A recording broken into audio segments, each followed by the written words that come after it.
मित्रों, मैं हिंदुस्तान में हर जगह जीत चुका हूँ, लेकिन उड़ीसा में मैं जीत नहीं पाता हूँ। मैंने इस बार तय किया हूँ, भाई और बहनों, मैंने इस बार खुद कोशिश करूँगा। जय जगन्नाथ।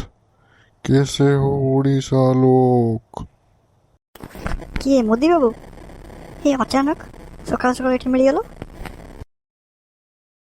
कौन हाल सकाल सकाल एठी मिलिगल अकाले बाबा सकाले देखा तुम बाछुरी हजिछि ना छेड़ी गोटे हजिछि क्या को खोजुछ बा मोदी बाबू मित्रों, ମୁଁ ବାଛୁରୀ ଖୋଜୁନି କି ଛେଳି ବି ଖୋଜୁନି। ମୁଁ ଚାହୁଁଛି ମୋର ବିଜେପି ସରକାର ହଉ ଓଡ଼ିଶାରେ।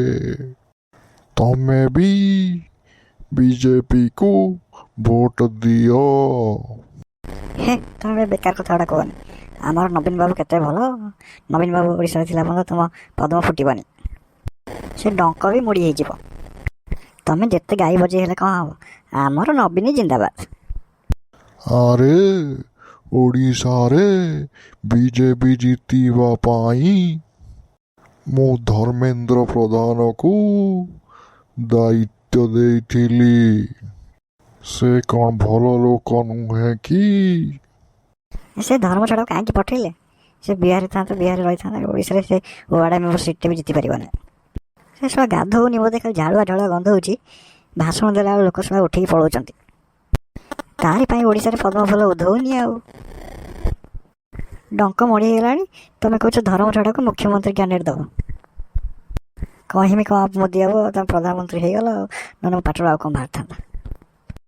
मेरे भाई और बहनों, तुम्हारा मोदी बाबू से भाई और बहन डायलेक्ट जमा गलानी मु एकेला छिड़ा होती खाली भाई कह कौटी आखपाखे तुमको बहन देखा ହଉ ମୋର ଟିକେ ଅଭ୍ୟାସ ରହିଯାଇଛି ତ ମୁଁ ସେଥିଲାଗି କହିଦେଲି। ମିତ୍ରୋ, ଓଡ଼ିଶାରେ ମୁଁ ଜିତିବା ପାଇଁ ଟିକେ ଓଡ଼ିଆରେ କଥା କହିଲି। ଓଡ଼ିଆ ଲୋକଙ୍କୁ ବିଭିନ୍ନ ପଦବୀ ଦେଲି। ମୁଁ ଏବେ ଓଡ଼ିଆ ଭାଷାରେ କିଛି ନୂଆ କଥା ଶିଖିବା ପାଇଁ ଚାହୁଁଛି।